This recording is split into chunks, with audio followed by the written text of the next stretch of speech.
No croissant. No, monsieur. Oh, you call this coffee? Call this America. No, I call this Comm Talk. Captain, we have a proximity alert with the planet Geekery. We are approaching collision. Quicks, get somebody on the comms, enter in the security code. 257. Security code accepted. Hello, devoted geeks, and welcome to episode 19 of Comm Talk, the podcast extension of Geek Devotions, the YouTube show from a couple of devoted geeks that are devoted to letting people know that they are loved. I am Dallas, and with me is Celeste. And this is King of the Monsters Month. As you listen to this podcast, please interact with us. Send us your thoughts on what we're saying via Facebook, Twitter, Instagram, Kaiju Roar, whatever fits your fancy. But you can generally find us on all three of the major social media platforms by searching for Geek Devotions. Do us a favor and leave some reviews on iTunes, and also on our social media, leave some comments, interact with us, and you may be, picked to become the devoted geek of the month.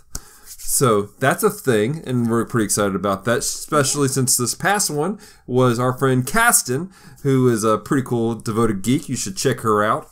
Anyways, that being said, do us a favor, stick around to the end of today's podcast as we were discussing some very interesting and awesome opportunities for you to combine playing video games and helping kids. So really cool stuff at the end, but also in the middle. So with that being said, Celeste, as I said earlier, this month is King of the Monsters Month.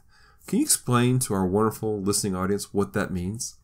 King of the Monsters is basically we decided to do the entire month themed around Godzilla. We love Godzilla. We've seen a few of the movies. We've watched more now because of this. We're also doing a article on it for Geeks Under Grace's Monsters Week coming up here in a few weeks. Mm-hmm. And so that spurred us to go, well, let's talk about the King of the Monsters all month long.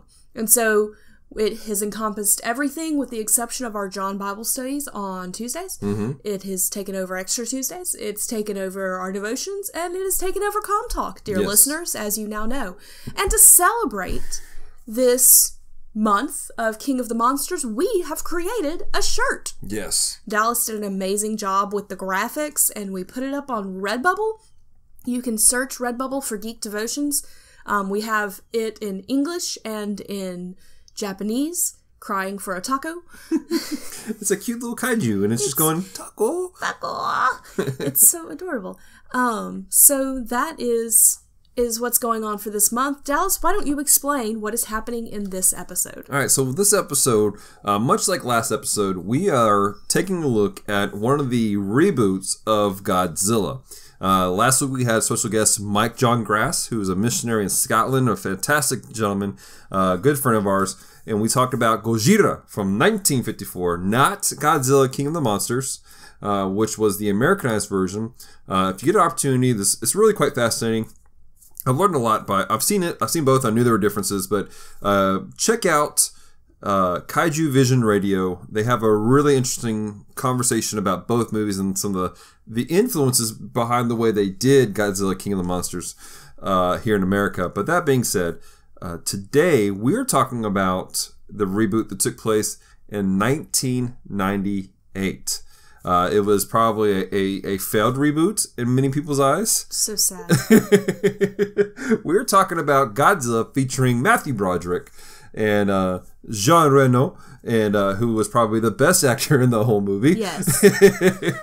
So we're going to be talking about that today, but with a very special guest, someone that we love dearly, Mr. LJ Lowery from Geeks Under Grace. And LJ he's kind of the man behind the curtain for their podcast. He's also one of the guys who games for them on their Twitch page.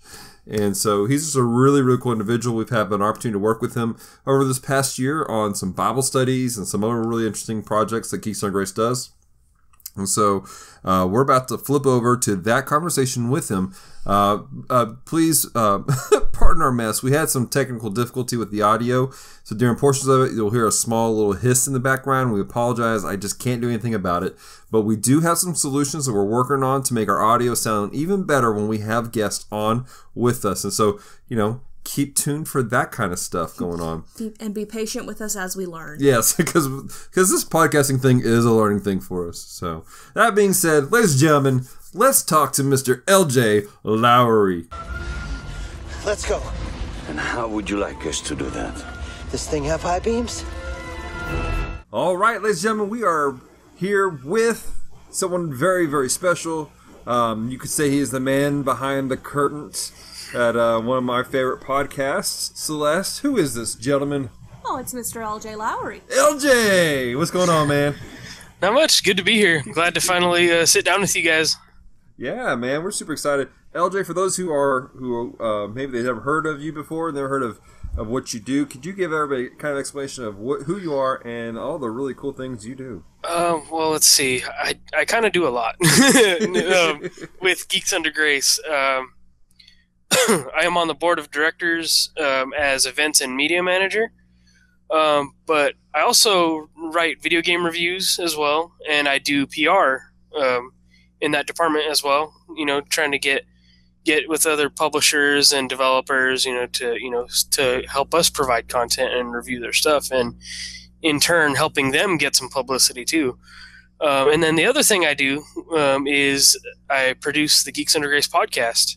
Yes. Behind the scenes, and sometimes not. It all depends on what's going on, and if one of our hosts can't make it one week, I'll fill the gap basically. Right. Very cool, man. Now, if you could just real quick, could you explain to people what Geeks Under Grace is? Let's see. I'll put it into the best words I can. Geeks Under Grace. It's a lot. Like what you guys do. Providing. Positive content for geeks and Christians to consume, and it's also to share the message that if you're a Christian, it's okay to be a geek. A lot of Christians, they go to these churches that are likely conservative, that a lot of the clergy and a lot of the staff see things like video games or anime as like a negative thing, like because a lot of kids and younger aged people, that's what we're consuming. It's the content we got our heads in, and so a lot of it is looked in a negative light, and Geeks Under Grace is kind of there to show that there is a positivity to it, and there is a safe level of consumption for this content. And what I mean by content is we have anything from Christian living articles to articles and reviews on movies, anime, television, music, and video games. So we're basically a Christian content provider. Right. I'd say the best comparison to be like IGN or GameSpot or something like that. Yeah, very cool, man. Very cool. And full disclosure for those of you listening, Celeste and I, we do write for Geeks Under Grace. We have along with LJ, we have the opportunity to write Bible studies for movies. Yes. And actually, LJ wrote one of my favorite Bible studies on. Despicable Me. Yeah. that was a tough one to write for sure. I went in, I'm like, this is what this movie's going to be about. And, it's not the greatest of movies, but it's a fun, family friendly. So it's like, okay, so, with what they give me, how can I pull some spiritual themes from this? And I believe it was, focusing on the mission. And, absolutely. And that was all about, Gru being distracted, not Gru, being distracted by his brother, and just all these things around him, especially the trials and the things he experienced, failing his mission, and so ultimately that's what I pulled out of it is staying focused on the mission. Yeah, absolutely. Well, I thought it was great, guys. I want to encourage everyone who's listening, go to geeksundergrace.com, and there's all kinds of stuff on there. Check out LJ's stuff. I mean, really, just fantastic content to encourage you, and maybe you have something in your life that's geeky. You're like, you know what, this might benefit them. Send it to them, and so we're all about sharing people's content and helping people grow together.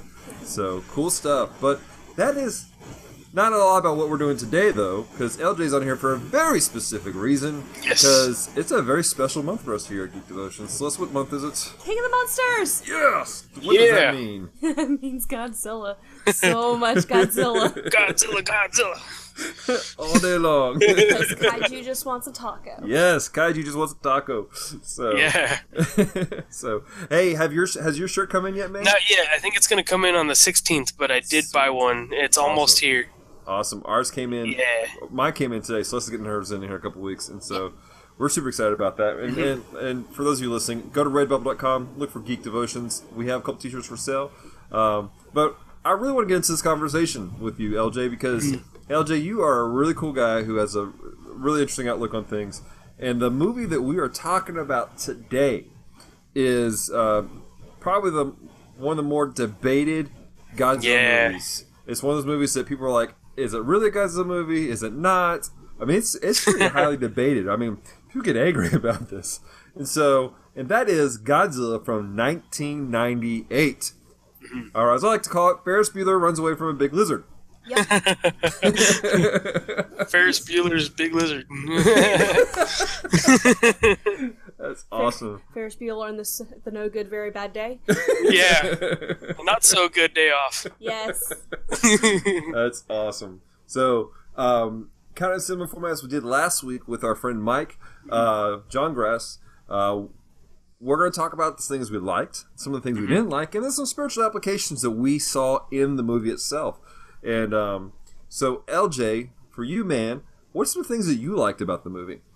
What I liked is what I discovered later, especially after consuming some of your guys' content. I'm not very familiar with the original, Gojira movie. I had not seen it and all that stuff. So what I did learn, and actually after doing some research of my own, is that this movie is basically a homage to that original movie, because a lot of the similar things happen, especially like with all the boats and stuff like that. Mm-hmm. Like that's how it happens in the original, apparently, from what I know. So I thought that was cool. Like they're doing what they can to call back to the original, especially when what's her name, the female lead, when she's like, "It's Gojira, moron!" I was like, yes. I didn't get that reference as a kid. Right. But like I got it this time, and I was like, "That's so cool!" Like I watched it again and understood all this stuff because it's been so long since I've seen it. It's like watching Disney movies as an adult. Yeah, for sure. Awesome. Yeah. So let's. How about you? What's something that you liked about it? I like the baby dinosaurs. Yeah, they are kind of. They're the humor element, which is what I love. They're so cute, though.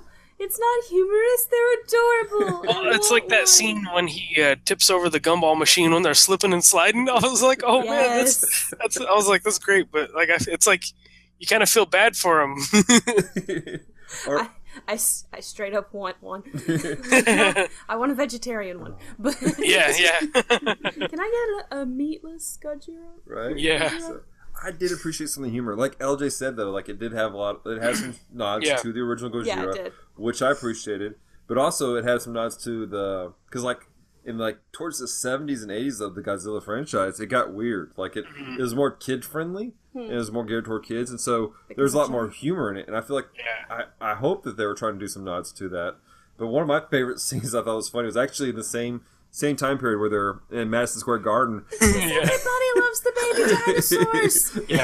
And he's like, it's after the gumball scene, and he's, no, it's not, it's before that, but he's in the elevator, and he's going up, and it opens up, and all the little Godzillas look up and look at him, and they're like, one drops a bag of popcorn out of his mouth. He's like, and he's like, wrong floor.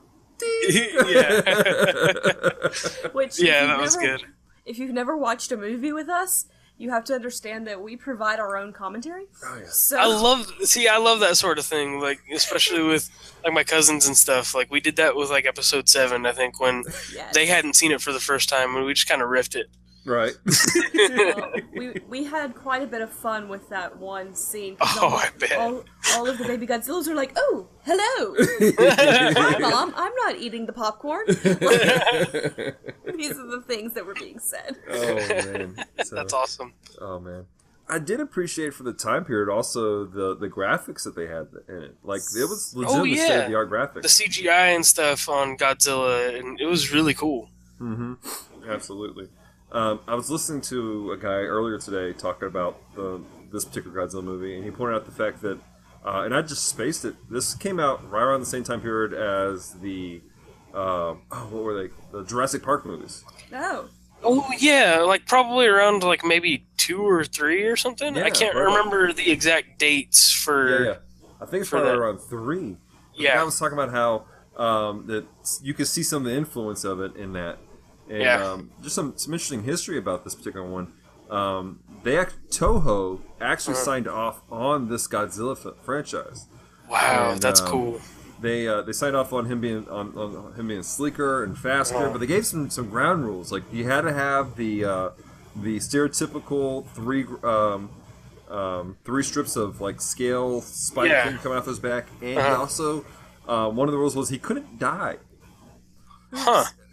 Which kind of got broken in this movie. Yeah, I didn't know that. Maybe they thought they were getting around it because I'm pretty sure the babies didn't all die. Yeah, there was that one at the end. That one egg. That was supposed to technically lead to a sequel that never happened. Right. It was sad. I remember. So this was like '98. So I was probably, I was probably 13, 14 years old back in '98. Which would have made me 10, 11? Yeah, something like that. And I remember watching like, oh man, this is awesome. There's gonna be a sequel, and it never happened. Yeah. But like, probably one of the best parts of this movie was the advertisements for it. Oh yeah. I mean, they advertised this thing for a year straight. Yeah. And I mean, they hyped it up. I didn't even know. I'd never seen the movie. It was not something that would have been watched necessarily at my house. Not because it was bad or anything, just because it's not my mom's type of movie. But I can remember the commercials with the little chihuahua. Yeah. Like, I had so many of those stuffed chihuahuas that you pressed them and they go, here, leaser. Yeah, and I actually had forgotten about that, but and then you guys gave me a little sneak peek of your video to kind of just stay up to date on, how we're, doing this. And so whenever I saw that part, I was like, oh yeah, I do remember that. And I was like, that's great. And then especially all the toys and everything, they marketed the heck out of it. Like, I could remember like owning a couple of those like action figures and some of the different like Godzillas and stuff. And I just remember that being a kid. I think I was only probably about 8 or 9 years old at the time myself. But do you remember the cartoon? Yes, yeah, the cartoon. I do remember that. There was a cartoon series. It was like a direct sequel from it. Yeah, I wish I could remember. I don't remember exact parts from it, but I do remember it being a thing for sure. Like it was like legitimate. Like a lot of people saw it as better than the movie. Now I'm curious. I wonder if there's a way to go back and watch that somewhere. I'm sure it's somewhere. So somewhere. Yeah. So what are some other parts, man, that you really enjoyed about this movie? I think it was the like we were talking about the different ways they handled Godzilla. He wasn't fighting, like any monsters or anything. They didn't do that with this one. And, he didn't, they didn't make him out to necessarily be like an evil creature. It's like you guys are saying, like, he's hungry. That's all he wants to do. And these people over here, like the army, they're ignorant. They're just like, let's blow him up. Let's take him out. And it's like, man, like, you kind of feel for it. And then, especially, with the whole fish thing, when he goes to do that, they almost get him, and it's just like, and I think especially another thing I liked was the close-up encounters they had with Godzilla. Mm-hmm. Because that was when they were like, I'm about to get eaten and I'm about to die. And they just didn't, because that was not what Godzilla was intending. Right, absolutely. Mm-hmm. So that's cool, man. That's cool. Yeah. It's interesting you brought up the military aspect. That's actually a throwback to Gojira.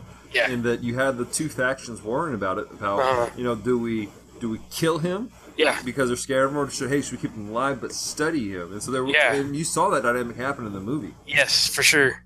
So, very cool. So, how about you? Anything else that you really enjoyed about it? I enjoyed the fact that it was the 90s. That's another thing I enjoyed about it. I'm sorry. It felt like I'm a huge fan of, I don't know if you guys have seen Cloverfield. Yeah. Yes! It felt like a 90s version of Cloverfield. It did. And I was like, this is awesome. Because it was basically a similar, like, a more kid-friendly version. This is probably going to ruin the movie for everybody now, but it's basically like similar plotline to Cloverfield. Yeah. I didn't think about that. That's true, man. Yeah. I just put two and two together. I'm like, this isn't much different. What if Cloverfield was Godzilla?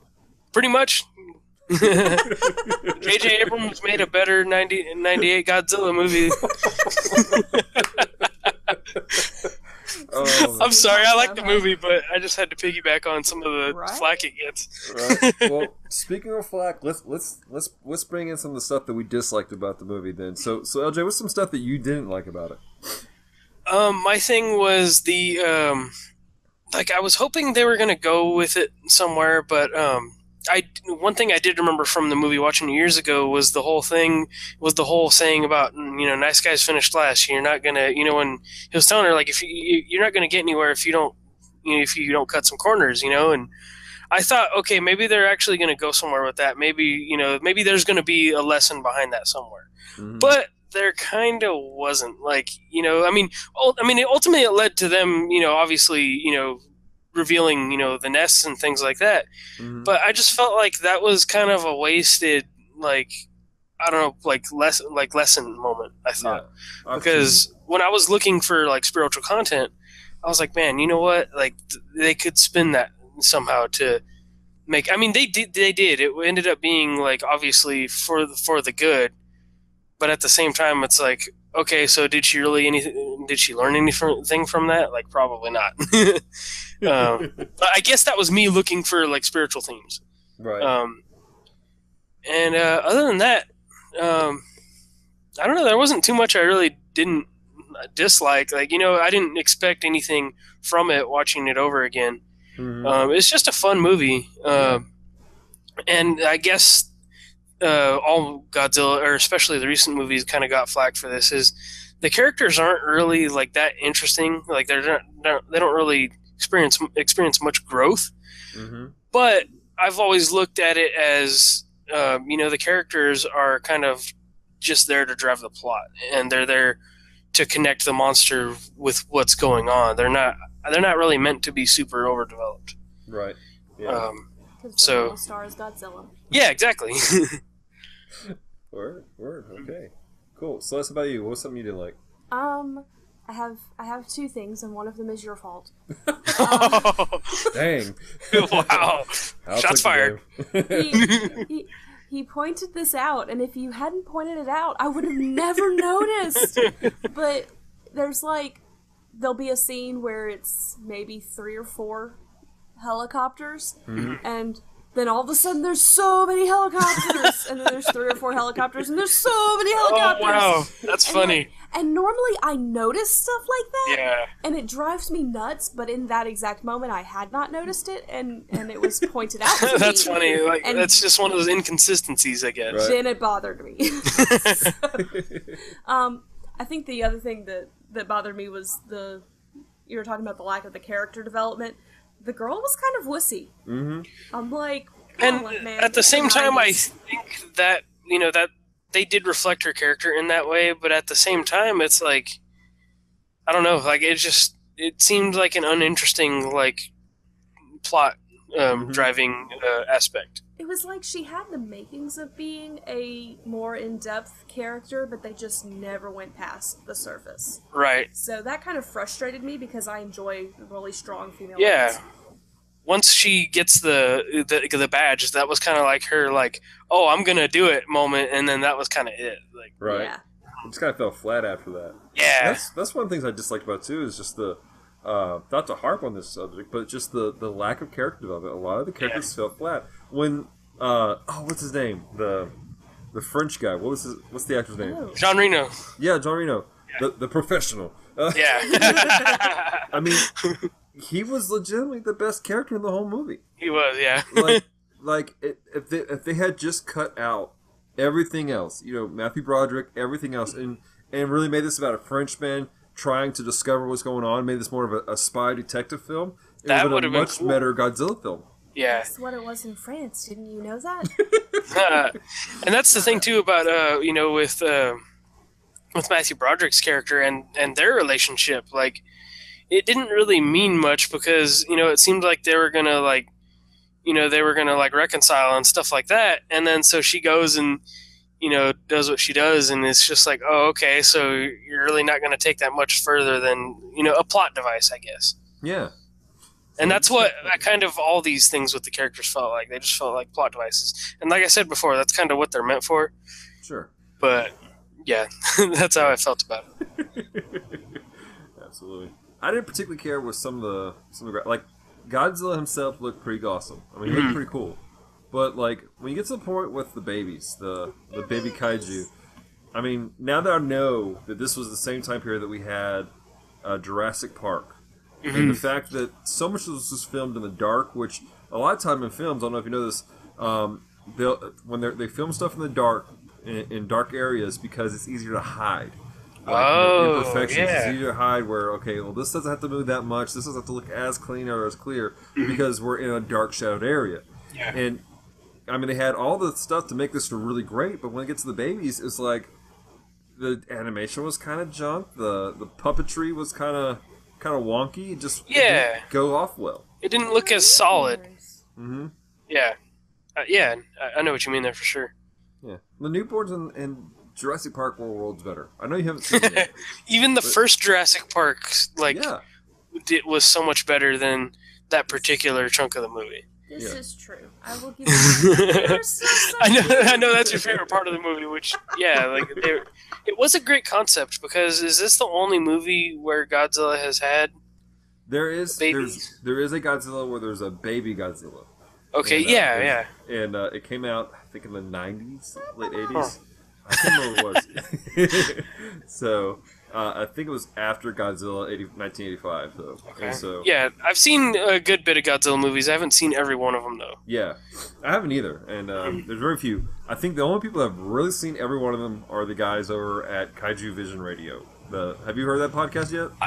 Not until you mentioned them, but I've been tempted to check it out because with, our Monster Week that Geeks Under Grace has coming up, and, your guys' King of the Monsters month, like, and then the new Pacific Rim trailer, it's just like, all the hype is real. So it's like, you know what? Maybe I'll learn something from that podcast. So I have learned so much from their podcast.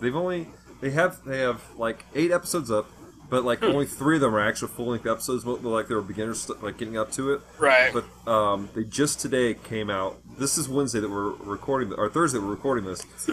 But they came out with talking about Godzilla King of the Monsters, which was the American version of Godzilla.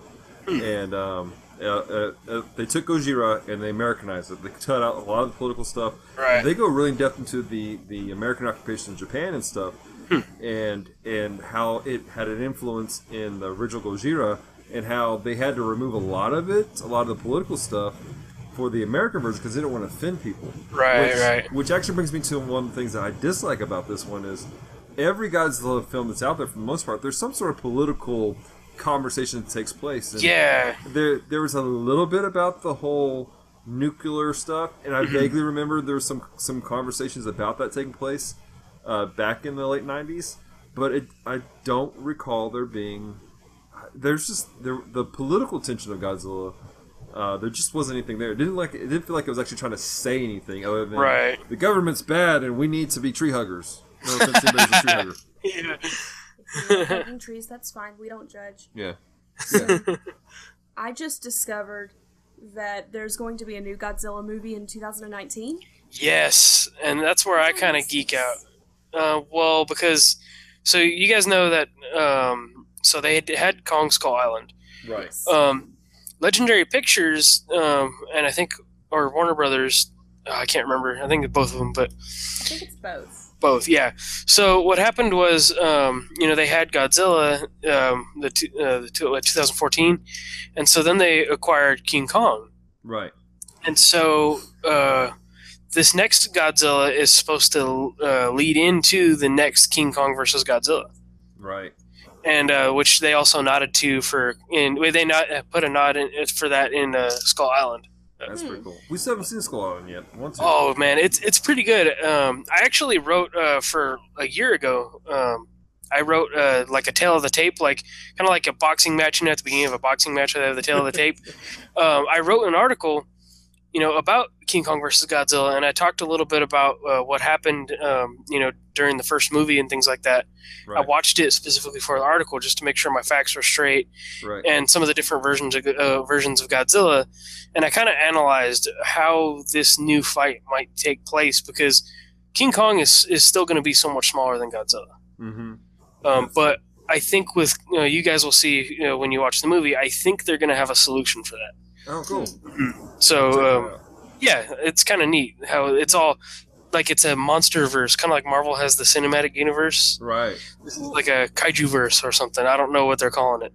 Is it included in the stuff that they're trying to do with like bringing back the Mummy and the Dracula? No. That's Universal, I think.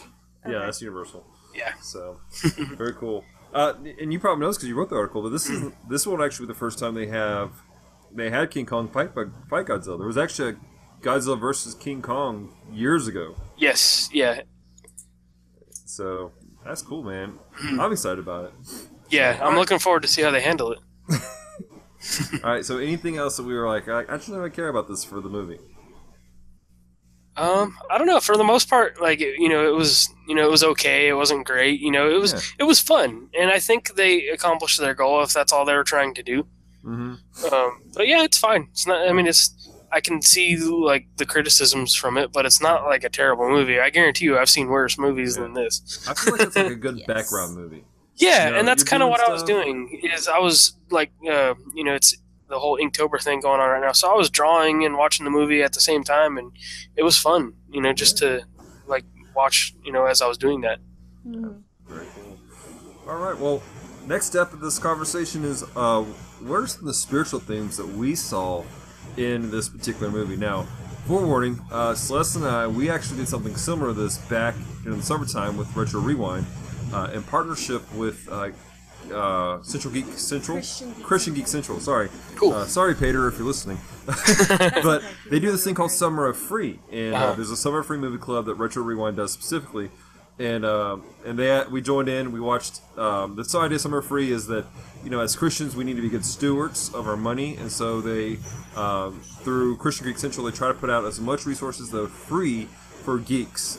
So like free movies, free books, free video games, and all kinds of really cool things that we can take in and enjoy as geeks.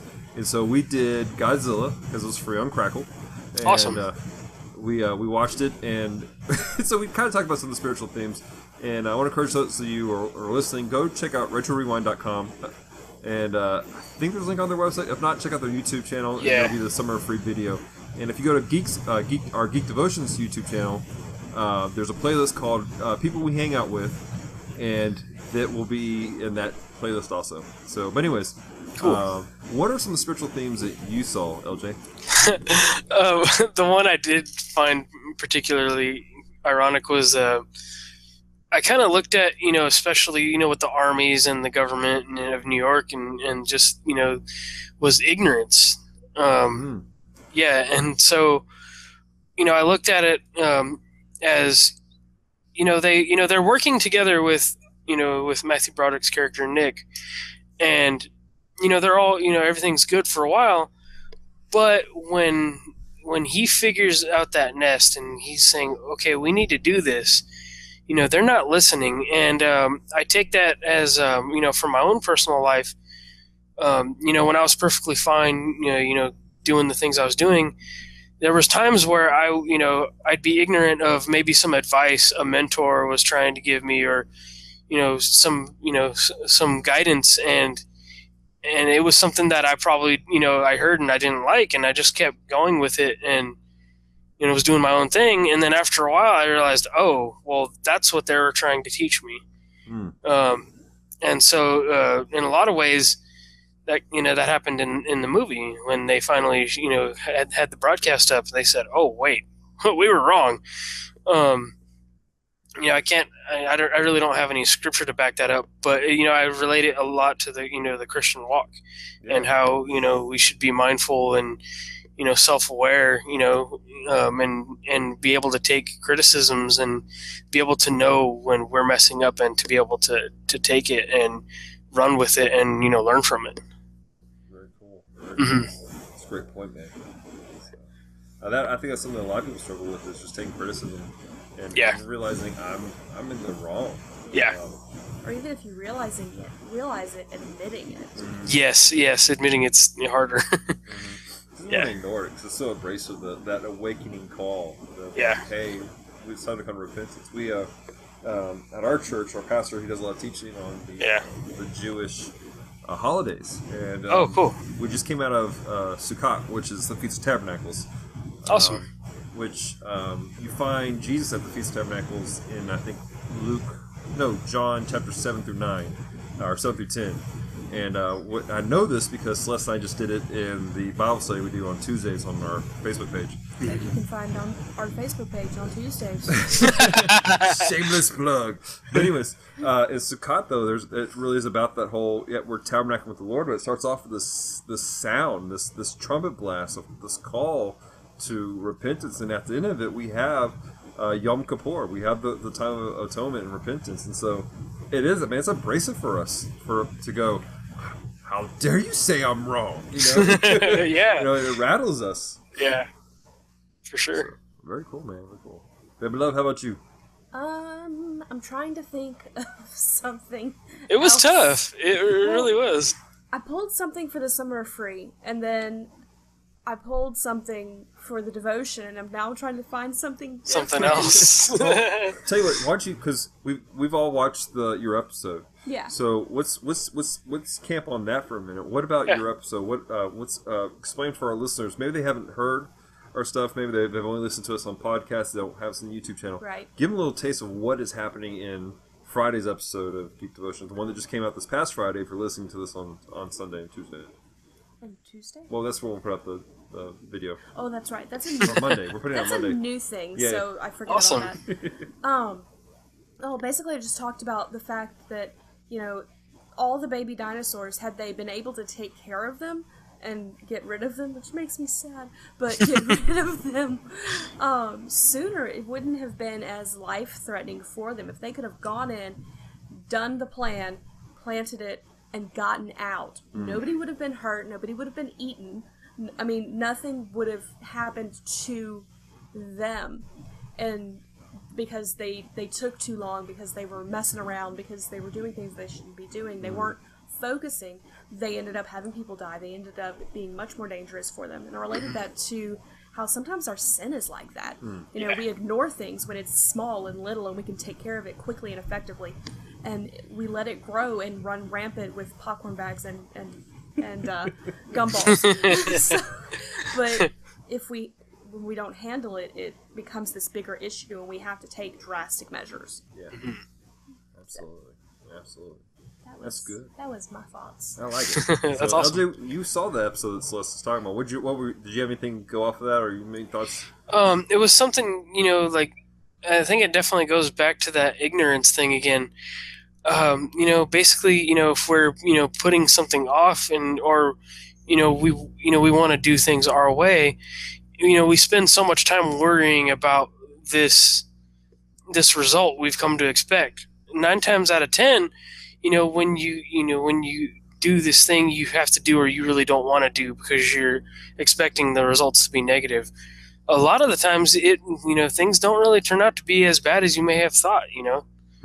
It's our expectations are so much different from results. Yeah, absolutely. Very cool.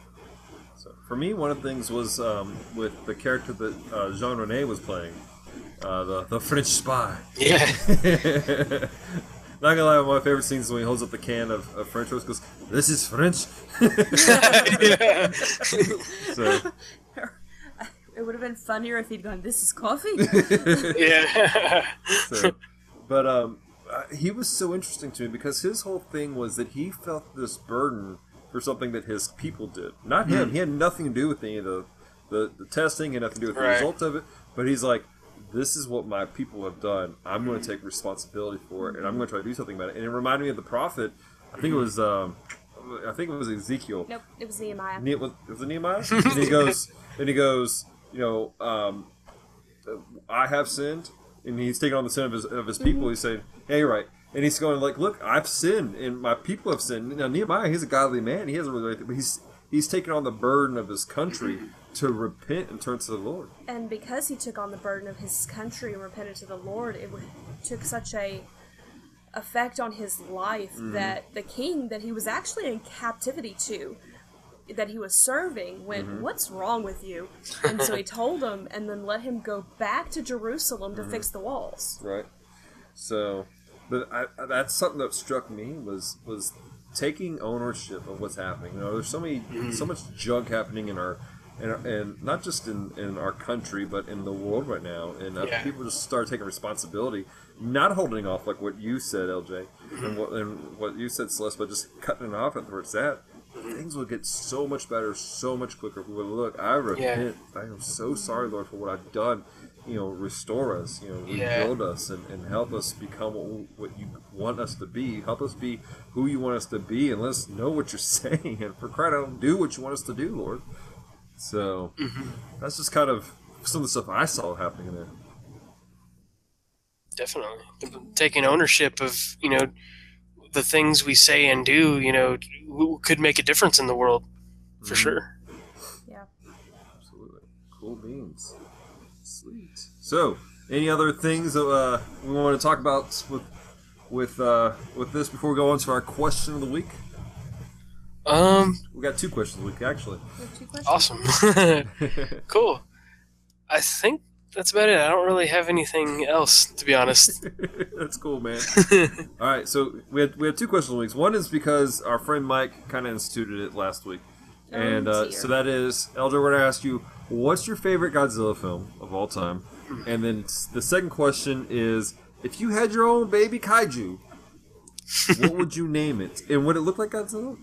Huh. So, the ball's in your court, brother man. Okay, so my favorite Godzilla movie, you know, again, it gets so much flack, but definitely the 2014 Godzilla.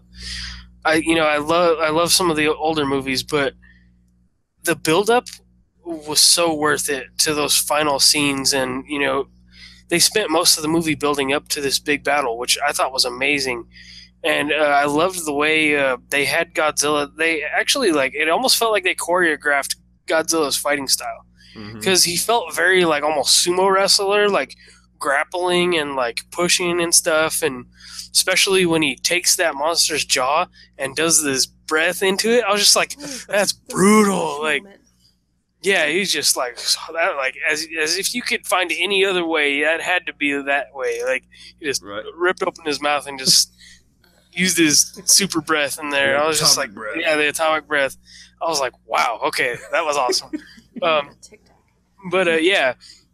And so, the build up of that movie was what was really cool. I'd agree with that.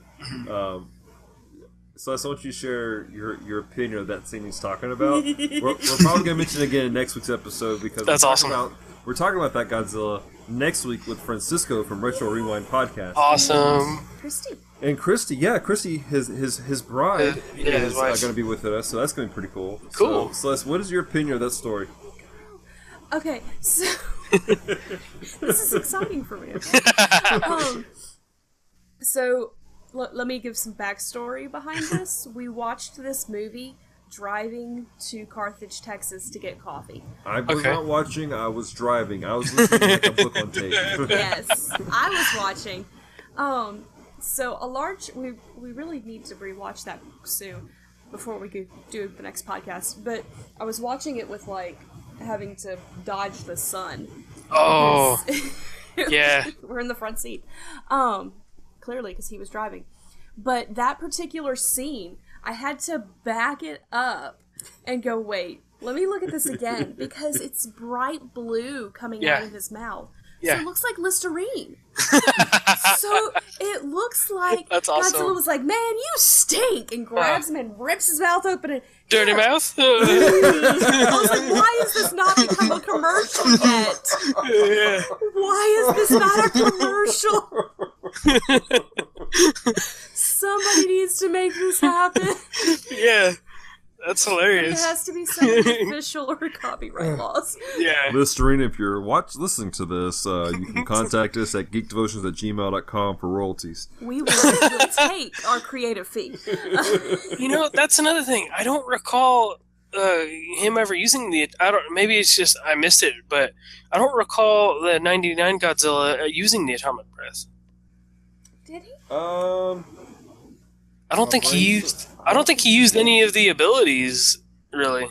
No, I don't think he did. I think he just ran around. Now that you say that, I think he just ran around and swam. It's a treadmill! I didn't even think about that, did he? I don't think he did. I mean... Did he breathe fire at any point?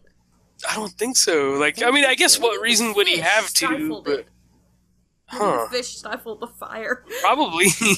Too much fish. Oh man. That's yeah. Because I had been thinking about that after I watched the movie. I'm like, he didn't use his atomic breath. Right?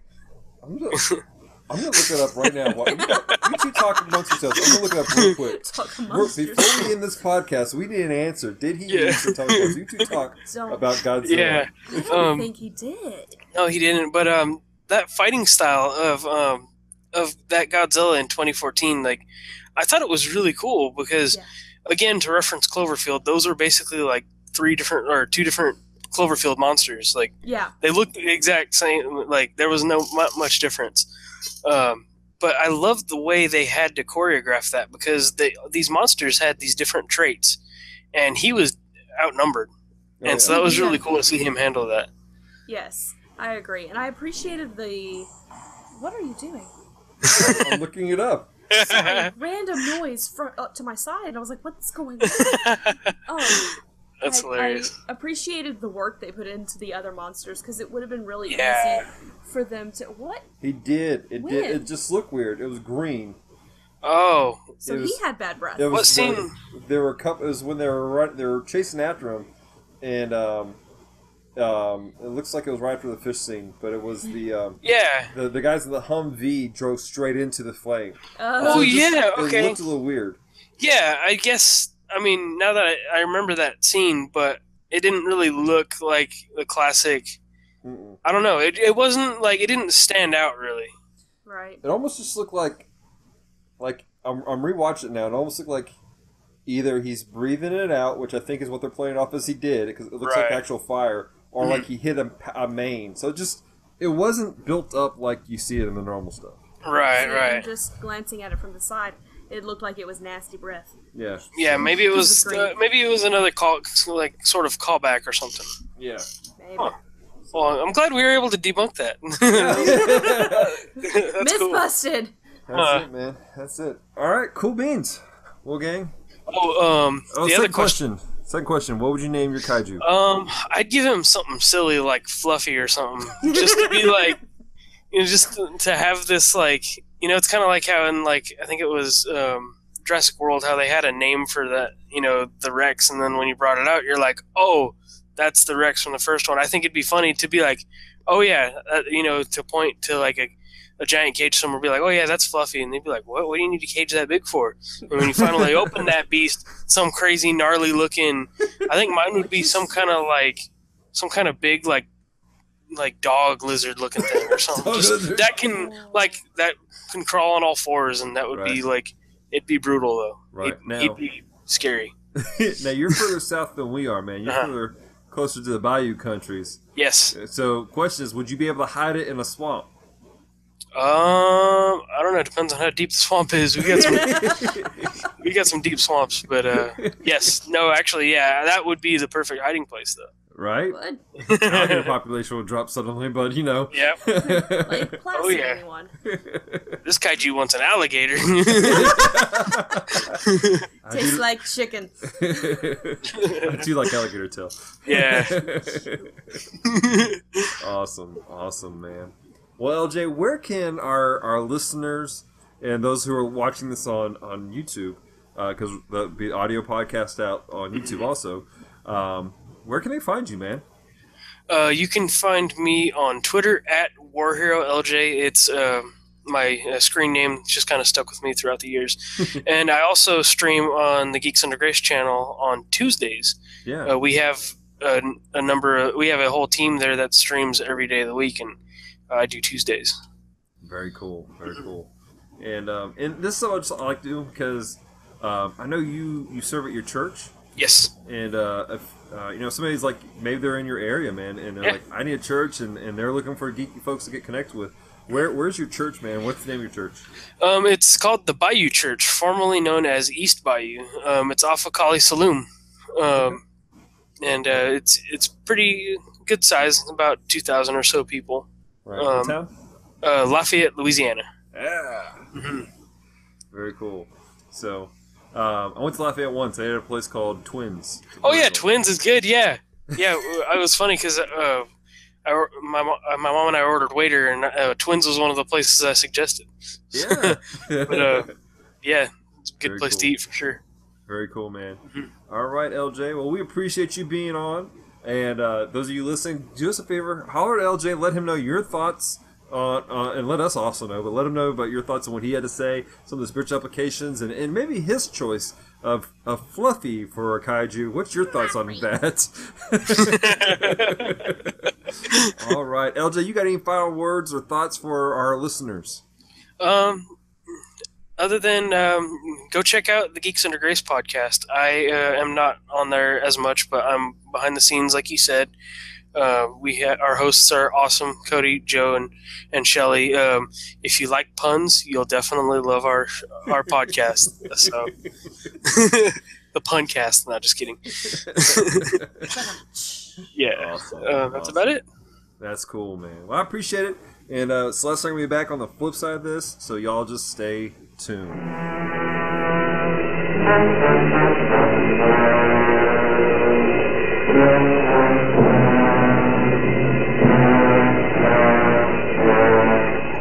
And we're back. And we're so appreciative to LJ for being on with us. LJ, thank you so much for taking time out of your busy schedule to talk Godzilla with us, man. You're amazing. We really do appreciate it. We wanted to make you aware, if you haven't been already, if you haven't, I'm not sure where you've been, that Geeks Under Grace does Bible studies based on movies. Yes. Dallas and I are on the team of writers for these. We have done quite a few movies, including Beauty and the Beast, Wonder Woman, Logan.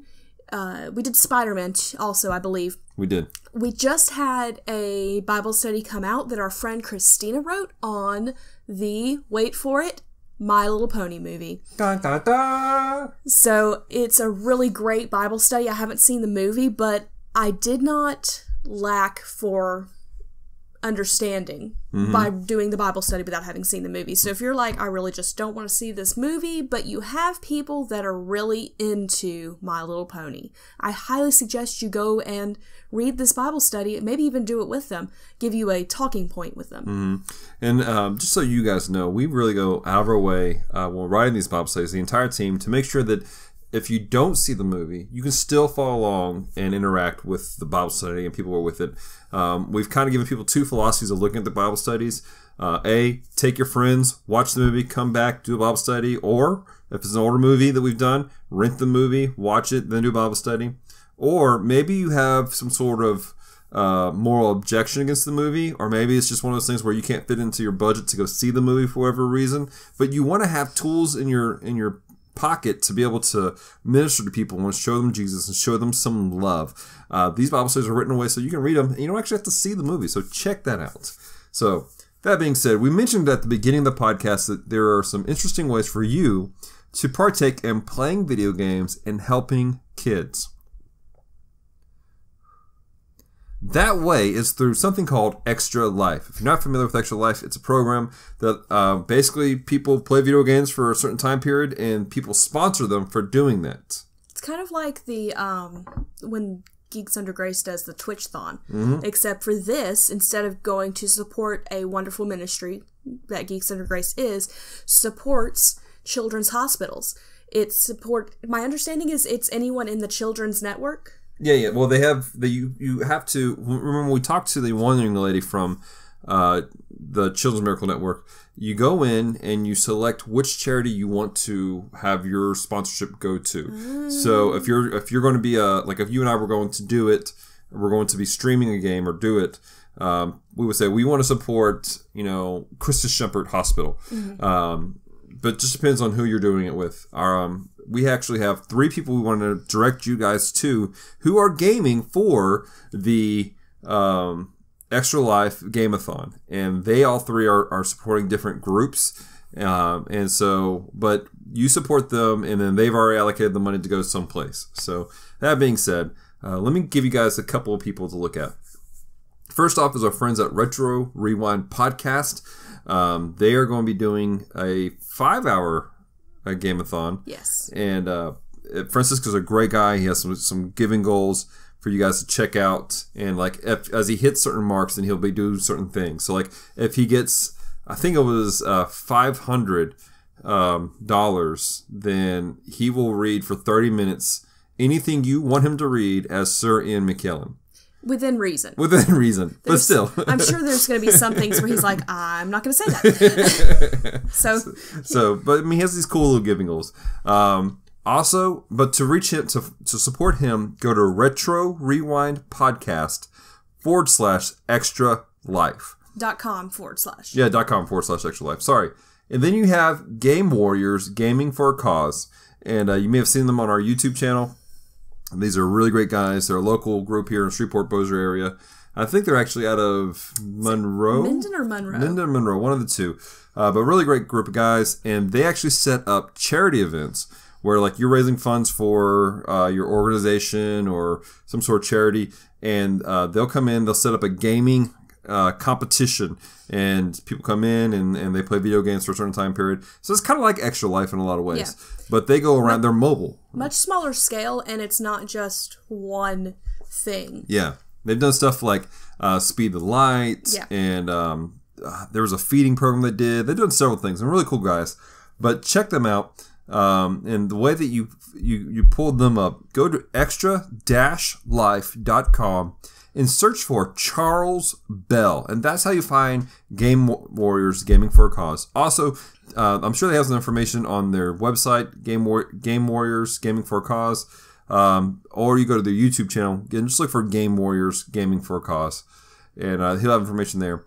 But the final group that I want to tell you guys about is our friends at Geeks Under Grace. And again, go to extra-life.com and search for Geeks Under Grace, and it pulls them up right away.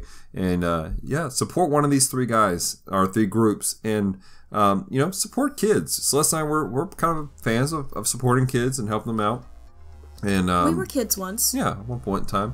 And especially stuff like this, where they're going to hospitals to. The money's going to help children's programs and help kids who are in the hospitals. Those of you who know my backstory, we might do a thing on this later. I mentioned a little bit this in our podcast that we did a while back about bullying. But I spent a lot of time in Shriners Hospital, and Shriners Hospital survives on donations and stuff like this where people are giving to children's programs. And so I literally wouldn't be walking if not for kids programs. Yes. So support these guys. So I think that's all we have for today, though. Thank you so much for taking time to listen to Comm Talk today. If you've loved this episode, head over to iTunes to subscribe, rate, and leave a review. It is very much appreciated. Until next Sunday, stay devoted. Peace and love.